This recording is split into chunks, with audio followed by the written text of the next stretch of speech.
Welcome to the Cybersecurity and Cloud Podcast, the podcast where we learn from cybersecurity experts how to stay safe, private, and secure on the cloud and in code. CSCP is hosted by Francesco, your cybersecurity friend with a passion for all things cyber and sharing stories of other professionals with you.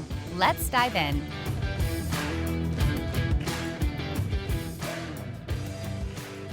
Hello, everyone, and welcome back to the show. Today, we are spinning up a new kind of series of talks around the modern, the future of vulnerability management, and the future of cybersecurity, and how we see that in this world of evolution. Today, I have the utmost pleasure and the honor to have a very thought leader into the space, Walter Haydock, that is joining us today to discuss a little bit on what's our view, what's the modern world and what's the old world and the new world where we are progressing. Walter has been in the space for a very long time, comes from intelligence and marine corps, and then evolved and has been a thought leader in the space. And usually you can find him on LinkedIn sharing his thoughts together with his article and deploying securely his blog. The article on LinkedIn, but also on LinkedIn, you can find a lot of his thought process. But without further ado, I'll stop talking and I'll introduce Walter. Welcome to the show. Tell us a little bit more about you. Yeah, thanks, Frank. Appreciate you bringing me on, and looking forward to speaking with you and hopefully sending a few tidbits of knowledge your audience's way, things I've picked up along the way. And so looking forward to the conversation. Just one caveat that I'm speaking in my personal capacity, and I have some opinions, but they are only mine. None of my employers or current or former affiliations, just mine. Absolutely, I think that's very important in terms of cybersecurity. Just a disclaimer to inform everybody that we talk in the presence of just two individuals sharing their thoughts and sharing the. So tell me a little bit more about yourself. How did you start in cybersecurity? What attracted you to this career? Yeah. So I started my career in government and was a military officer. I then moved to the civilian side of things while staying in government. I worked on Capitol Hill as a staffer for the House Homeland Security Committee, which has some remit on the cybersecurity side of things.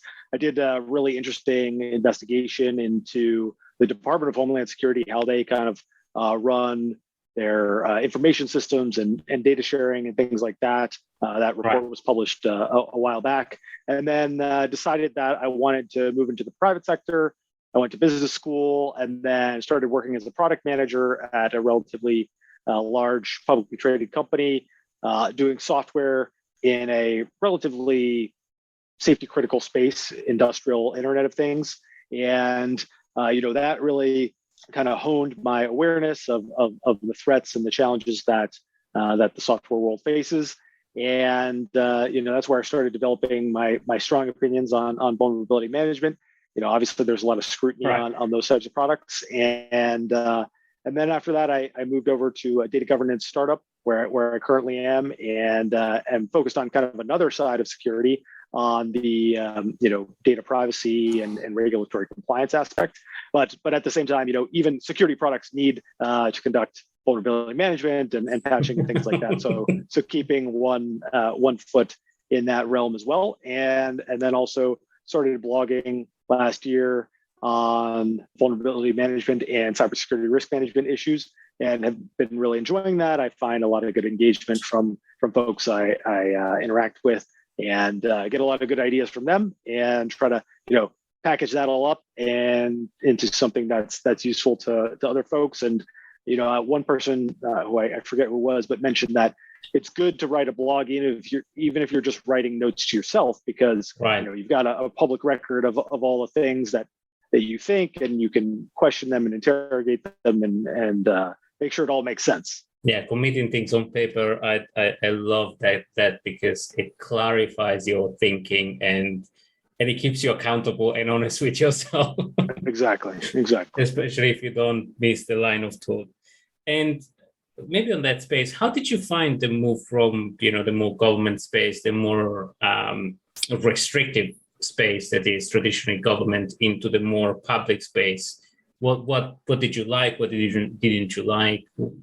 How did you experience that change and that transition?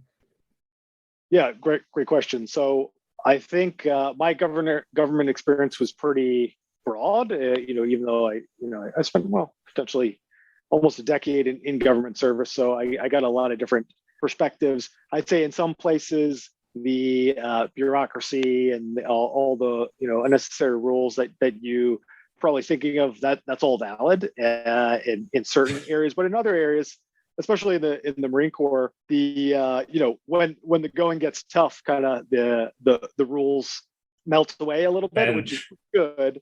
It just mainly by necessity. So I think people who've been in the military just kind of are forced to develop a problem-solving mentality and mindset that is very useful, and I found that to be helpful. And there are a lot of people who like cutting through the red tape on the military side of things. Although people also enjoy creating red tape in the military and the broader government. That's brilliant. Thank you for the insight. So we had several veterans of different space in security on the podcast, and it seems to give, when you come out of the military as a veteran, it seems to give a superpower in cybersecurity. Would you agree or disagree? I would say yes, and the biggest superpower that you have is decision making, because there are a lot of smart people in the security world, and sometimes they're even too smart for their own good, in that they will endlessly think about and debate and discuss whatever item may be under consideration, when after a certain point, you're going to hit diminishing returns, and being able to pick a course of action and execute it that's going to be more valuable in many cases than making the absolute perfect decision. So decision making that's the most important tool that I picked up in my time. I love how you distill that, because I see that a lot with debates, especially on public debates.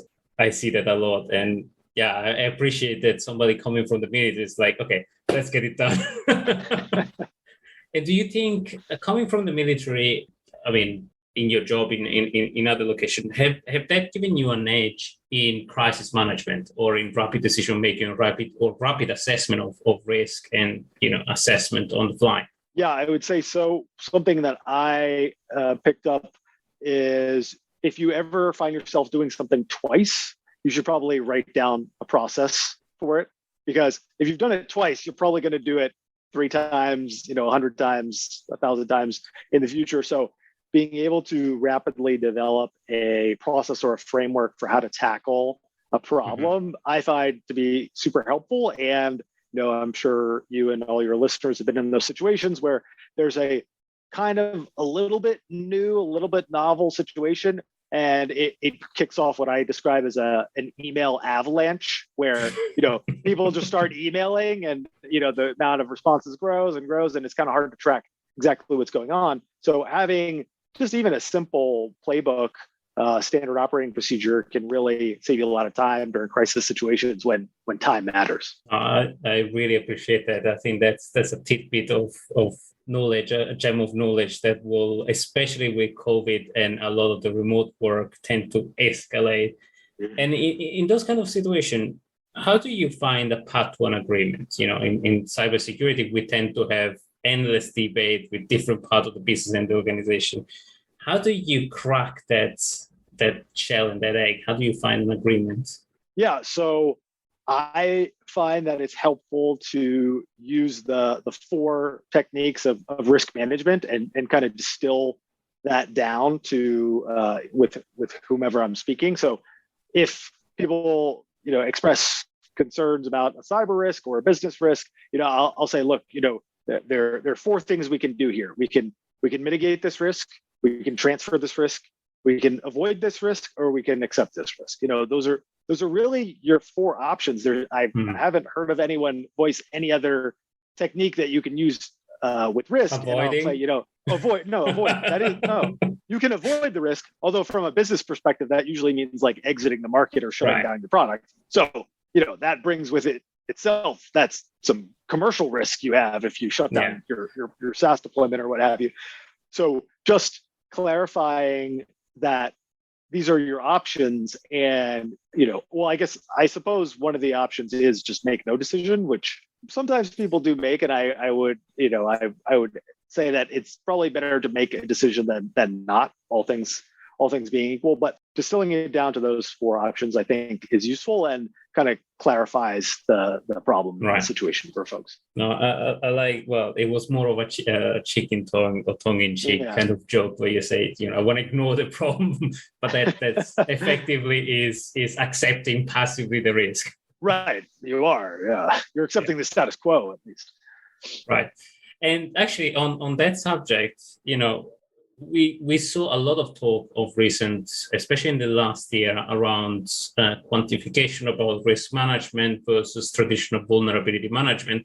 And I was pleased to see a lot of misconception of the traditional severity of a problem equal risk, where there was a lot and potentially, hopefully, a move forward towards a more risk-based approach around security problem in general, but in the specific area of vulnerability management, I saw a very big push towards a more risk-based approach. Would you agree? What's your view on that aspect, on that move?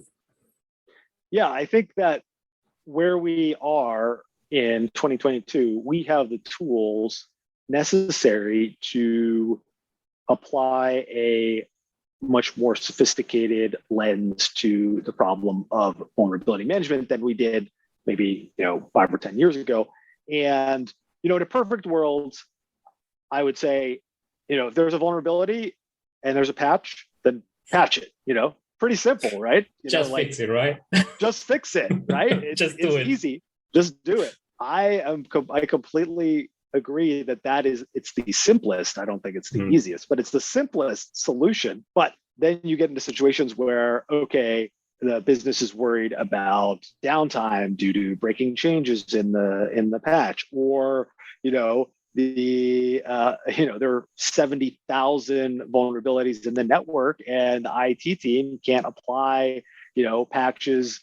They can apply 10 patches a week or something like that. And you're basically never going to get to the bottom of the stack. So, in a perfect world, if there's a problem, you just fix it immediately. But unfortunately, we don't live in a perfect world. We live in a very imperfect world. So prioritization of vulnerabilities to resolve is the most important subdiscipline of vulnerability management, because otherwise you're in a situation where you've got 10,000 vulnerabilities and they're all CVSS 9 or above.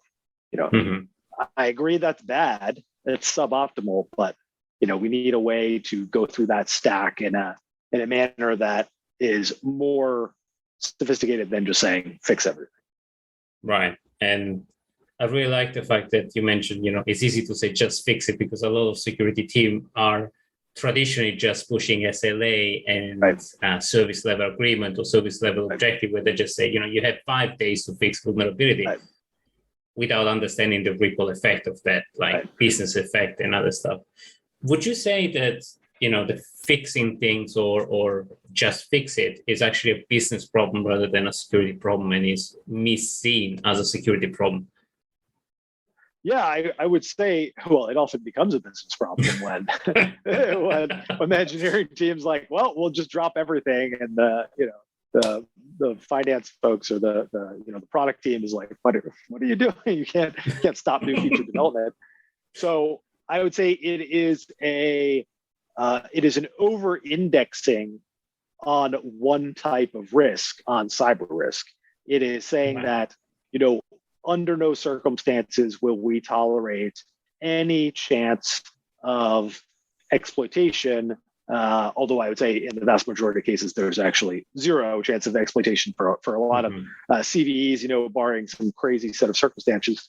So I think security teams they focus on cyber risk, which makes sense, but they view that as kind of the end of the conversation, when I would say it's actually the beginning of the conversation.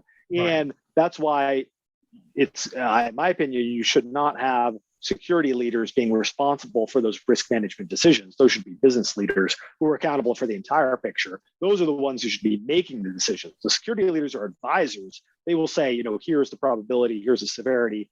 this type of event. But they shouldn't be the ones making the call, because if they make the call, they're like, okay, well, fix everything. Stop what you're doing. Like, just fix it, right? Just fix it. Back to where we started. Which is understandable if they're the ones whose head would be on the chopping block if something goes wrong. But we don't live in a world where you can assume zero risk. You got to assume some risk to move forward. Right, and I think maybe follow on that question. I really like where this is going, because I think it's where vulnerability management and risk assessment and risk management should really be going. But how do you empower fundamentally business leader to really, really understand the risk level of the position? Because if you just say, I have 4,000 vulnerability, so what? Is that good? Is that bad?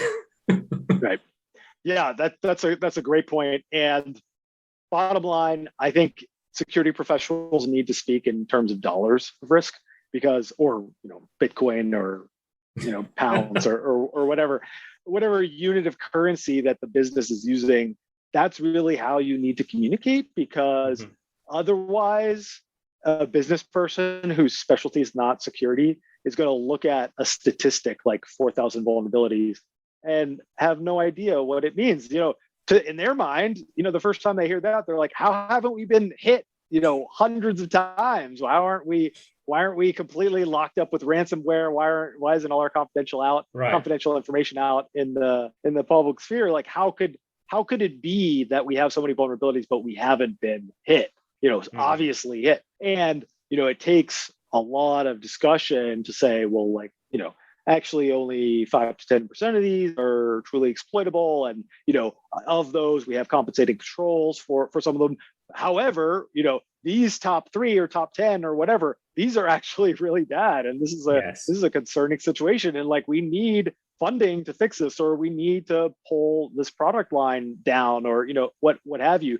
Because when you just give them if you email them a spreadsheet with 4,000 CVEs on it, they're rightfully going to have no idea what you're talking about or what to do with that. Right. And I really like that dollar numbers and risk ultimately, or risk position. But you mentioned something. You mentioned fundamentally what is traditionally called triaging. So looking at the problem overall, talking with each dev team, looking at where the vulnerability are and how bad each one of them are. But that's enormously time consuming.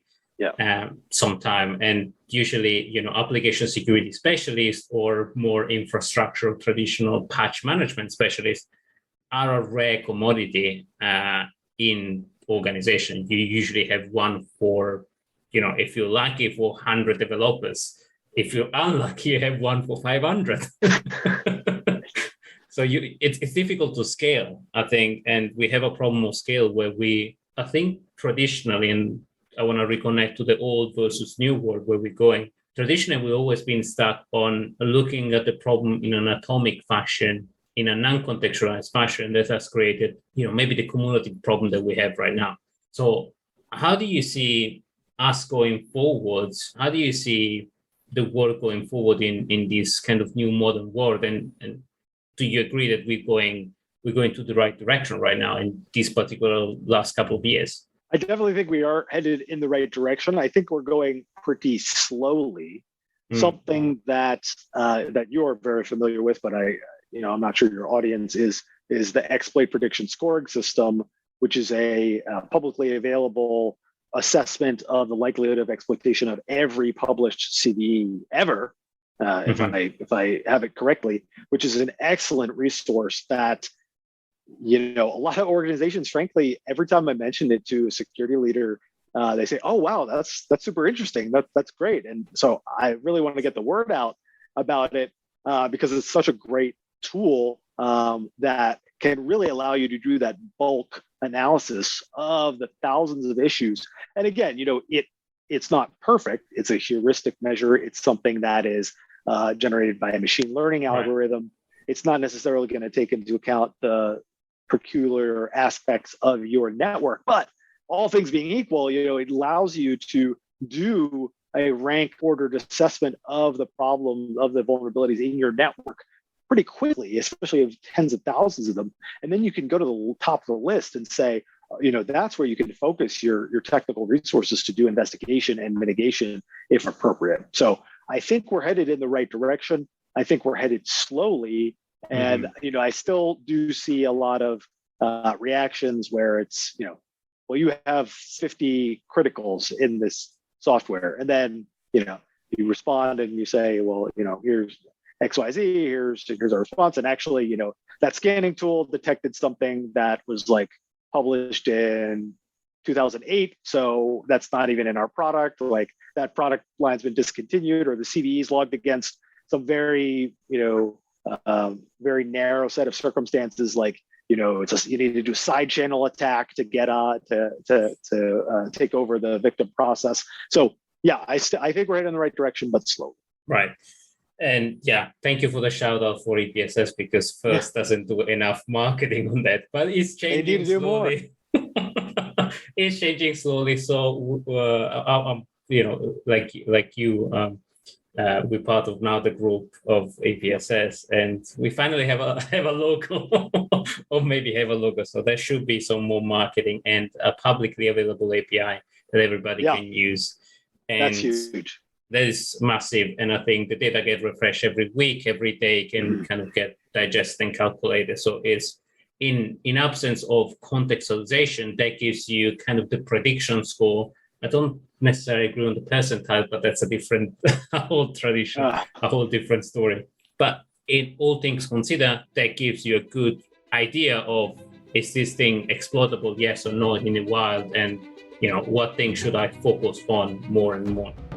This episode is brought to you by the generosity of AppSec Phoenix Ltd. AppSec helps startups and enterprises solve complex software security problems by using smart data aggregation and complex machine learning software. Discover how AppSec Phoenix helps CISO and developers remove friction and maximize the use of DevSecOps professionals at www.appsecphoenix.com. AppSec Phoenix is the new and smart dev-first way to manage your software vulnerability. Follow the tag #AppSecSmart. Aside from EPSS, what other factor would you consider interesting for an analyst to look at during triaging? Yeah, so once you get down to past EPSS, it gets a little more challenging. You need to do things more manually. The best way to evaluate something is to, you need a developer to go in, and the developer will need access to the first party code. So if it's your software, you can view the interaction of, a third party library and the first party code. That's time consuming, but it will give you a very good idea of whether or not somebody could exploit it.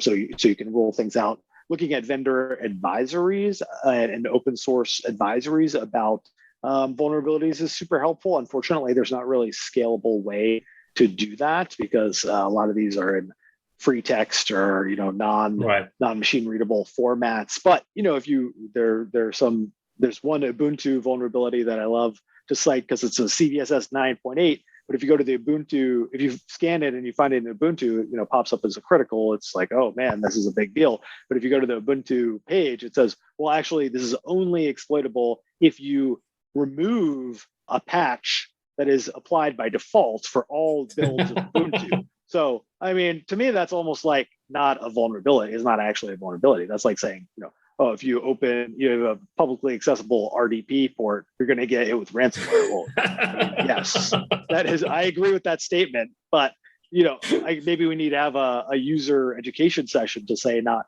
to do that. But yeah, that's almost to the point of not really being a vulnerability. So bottom line is that you kind of need to start with a funnel. You need to use the most automated rapid tool at the top, which is EPSS, or if you have a proprietary scoring system, you can use that. I know Kenna, Vulcan, those are some vendors that have proprietary tools. You go down a level, you look at the vendor assessments, see what the vendor or the open source provider says about the vulnerability in their product, and then kind of at the bottom of the stack is just a manual technical investigation. Although I will say, I know there are some tools, for example, the company Mend, formerly known as White Source, they do have a capability where they can examine what classes are being used in a third-party product. So kind of automating that technical analysis, which I've heard mixed reviews about how well it works, and but it's probably better than nothing to get that initial cut on the data. Yeah, and then there is the RASP technology that try to look at the code inside the code, but it's mixed feeling about that. Sometimes it's heavy on the system, and it is in memory of a lot of your process. So if a third party get exploited, it's already sitting in memory where most of the data is normally unencrypted. So there is a lot of skepticism around RASP or similar word technology. But I agree with you. I think it's a problem of scale. It's a problem of scale and reachability and triaging, or really using, I like to use the sentence, using security team as a scalpel, not a sledgehammer. So not going around and chase, please patch, but actually, doing the triage on vulnerability that could be potentially dangerous, but we need a lens to direct those people into those kind of points. What do you think of the status of asset management? Because it's heavily linked, in my opinion, on the cause of all this, because you don't know where those vulnerabilities are, because you don't know where you're sitting on most of the time, or not in a programmatic way. Right. Yeah, I think I agree that asset management is kind of not the flip side, but it's a necessary counterpart, or it's something that you need to consider as part of your risk management program, because it's all well and good to know that you've got a 90% chance or 1% chance of exploitation of a given vulnerability. But the immediate subsequent question that you need to ask is, okay, if an attacker exploits this vulnerability, what's going to happen? Are they going to take down the Amazon e-commerce portal? Like, if so, that's millions of dollars a day in damage.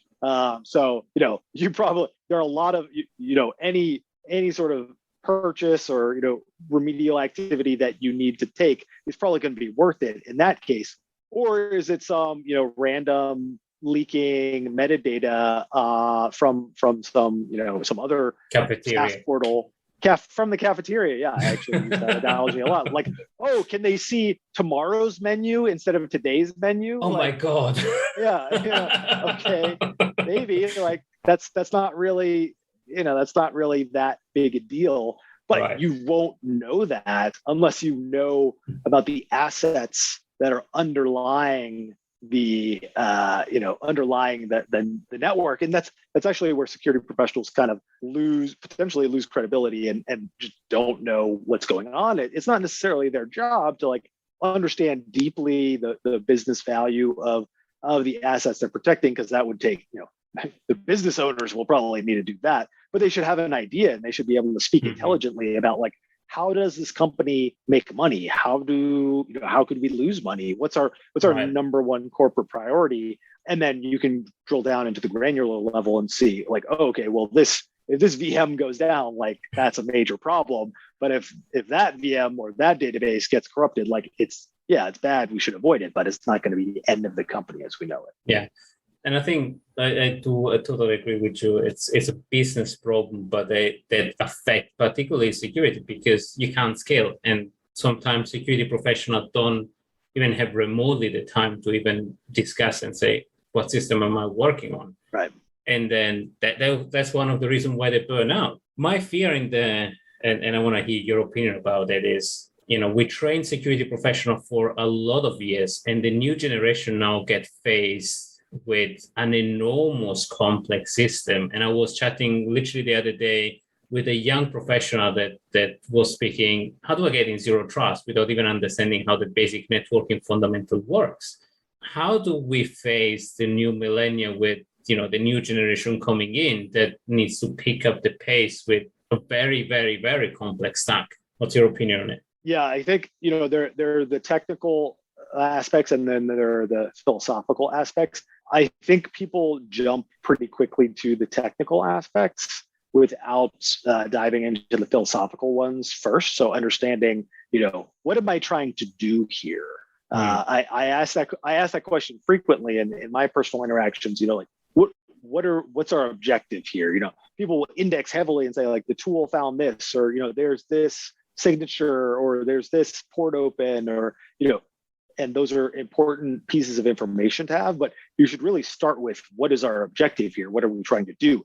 And, we're trying to, for the most part, trying to protect the confidentiality, integrity, and availability of data. And, you chuckle a little bit, but sometimes people don't necessarily, they're not really focused on that. They're just focused on, I got this alert from this logging tool or what have you. So thinking about what the objective is, starting there is really important before you start diving into the tools. And, I can't believe I'm saying this, but, kids these days are very, very technical. They've got all these gadgets and things. So the technical side can potentially be easier for some of them, because they grow up using these devices, and they're internet native and things like that, when they should maybe focus a little more on what business process am I trying to enable, what asset am I trying to defend, and why. So focusing on the why, I think, is very important, and you can get yourself into some pretty unproductive discussions very quickly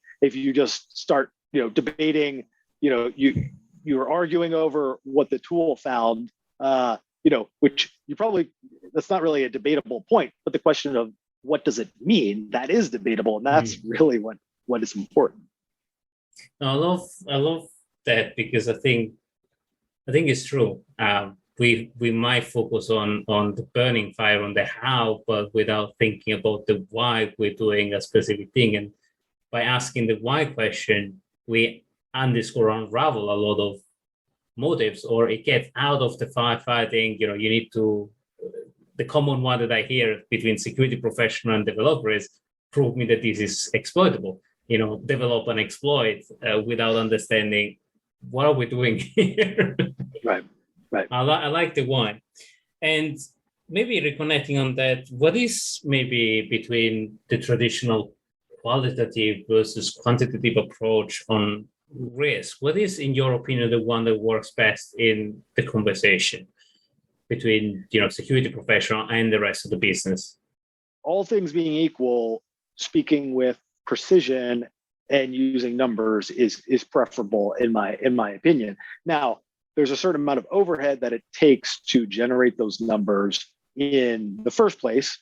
And when you're in crisis situations, sometimes you need to make what I would call recognition primed decision making. I'm taking that actually from my military experience. You're always balancing your decision making between two types. You've got recognition primed, which means what does my gut tell me? You rapidly synthesize information and you have to make a decision. And that's more on the qualitative side of risk management. You're kind of green, yellow, red, or high, medium, low type assessments. And sometimes that's all you can do based on the situation and how much time you have available. And then on the other end is the analytical side, where you can do discrete analyses of what the assets at risk are, what the probability of exploitation is, and you're always going to be bouncing between those types of analysis. You can never present just if you just give someone a number and that's it.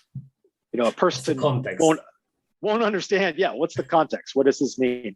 And then if you say, oh, this is really bad, a CEO might say, oh, okay, that's the 10th really bad thing that someone's told me about today. How really bad is this really bad thing? And that's when quantitative risk management comes into play. And you can say, okay, well, this is a $5,000 vulnerability, or is this a $500,000 vulnerability? Because to me, if I lost $5,000, like that'd be a pretty big deal for me. But if I brought up the example of Amazon, if you're Amazon and you lose $5,000, yeah, that's bad. That's something they want to avoid. But it's like, what's the opportunity cost? Right. Is this going to take a development team like a week to fix this? It's probably might not be worth it if that's the case, because they've got other higher priority things they can be working on. So quantitative risk management, quantitative calculation is how you answer those tough questions. Oh, brilliant. And, a lot of data. And so I'm a data guy, so I always go back to data. But I do agree with you that it takes a lot of effort and maturity into getting into that process where you have enough data and tools and knowledge and buy-in from the organization to actually go and do quantitative analysis. And that's why a lot of organizations just to finger in there, high, medium, critical, low, or, what did the tool find? And let's react to that. And I think as an industry, we're doing a disfavor because there is a stream of thought that it just fix all the problem as soon as they come. That I think is great on the shift left perspective, but then force us to keep on doing the same problem over and over and over. That is, we don't move from the conversation on high, medium, and low. We still remain with the same asset management problem, non-communication, non-contextualization. And then we have our stream that's try to take an approach of let's speak with the business and see an assessment from a risk perspective, from a quantification perspective. So are we shooting ourselves in the foot yet over again as an industry? What do you think? Yeah, I mean, hopefully not. I still see, people are often hesitant to speak with precision. Just it's the natural human tendency, especially in a professional context, because once you say a number, like you can be held accountable for that number. But I would say that's good. That's good. If you can have a clear position that you can articulate, then you can determine whether you were close or not. Although I will say, this is mainly a joke, but from a if you're ever stating a probability, as long as you don't say zero, then you can be like, well, I told you there was a 1% chance it would happen. But I wouldn't recommend that approach. But just as kind of a way to probably gray area. Yeah, alleviate people's concerns. But yeah, if you say 10% versus 70%, like that is substantial difference. But maybe one security professional says a 10% chance of exploitation is high, and maybe another one says that a 70% chance of exploitation is high. So a business person hearing that might actually make two very different decisions based on the qualitative input, when actually what they meant was the two different security professionals was something quite different. So I think that if you are going to communicate in qualitative terms, you open up the opportunity for misunderstanding and miscommunication. Right.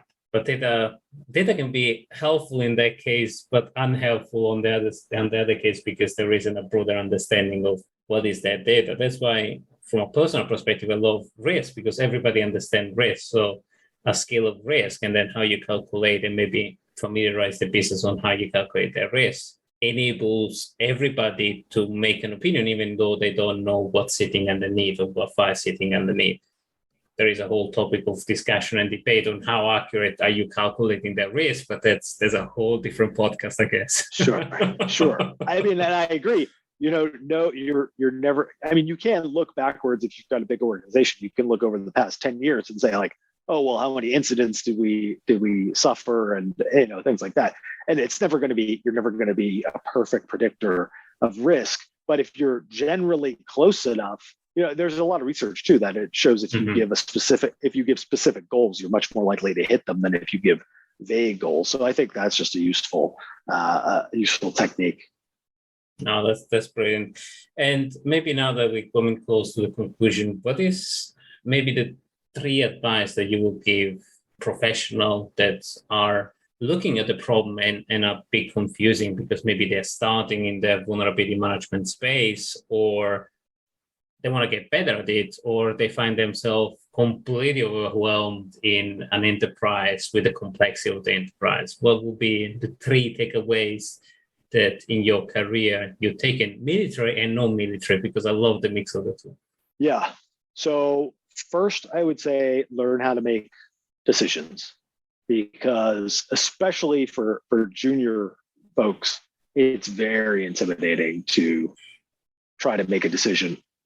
I would say even just make a recommendation, just be clear, be able to back up your position with evidence. It could be quantitative or it could be qualitative, but be able to make recommendations and decisions that are clear and unambiguous. I mean, we've all in the corporate world been in situations where, it's kind of 3 or 4 executives who are all at the same level and they're kind of talking around the problem, and then it's not really even clear like what the decision is, and the implementers all might have different ideas of what the desired outcome of the meeting was. So being able to clearly articulate recommendations and then make decisions when you have the authority to do so. That's number one. Number two, I would say, do learn how to code. I think it's less important what language you use, although I think Python's a good entry point, but not so much because you're going to be in there with a developer fixing bugs. But first of all, you need to understand like how data flows through a system, because if you don't, then understanding exploitability or consequences or things like that, it's going to be much harder to do if you don't know how to code. I taught myself relatively later in life, and let me tell you, it was a struggle. So get started early when your brain is more malleable.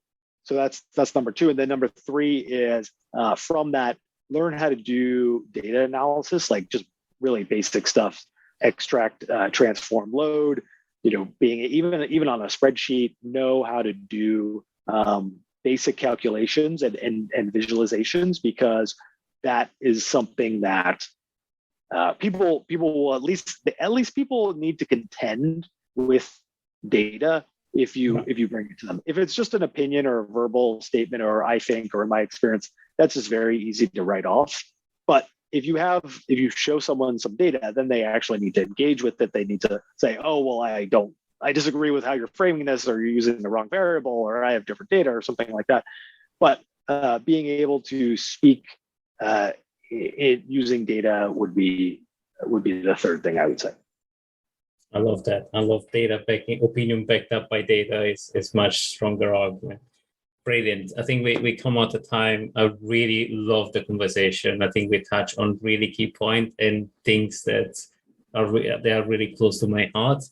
But for everybody that want to know more about you, they want to follow you, they want to read your blog, can you give our audience a little bit more insight on where they can find you and where you blog? Sure. So I primarily post on LinkedIn. Walter Haydock is my name. I'm also on Twitter recently, Walter_Haydock, because indeed you can't have spaces in Twitter. And then my blog is my last name, Haydock, HAYDOCK.substack.com. And you can sign up for that to receive emails every 2 weeks. That's when I write on kind of the latest and greatest from my neck of the woods. And you can also check out previous issues as well, going back to when I started the blog, approaching a year ago now. Brilliant. Fantastic. Walter, thank you so much. I'll make sure that we'll engage more on the conversation on Monday. A pleasure meeting with you. And thank you very much. This was your host, Francesco, Walter Haydock. Thank you very much for joining the show. Everybody else, stay safe. Go and engage with your organization and talk data. Thank you very much. Thanks, Frank.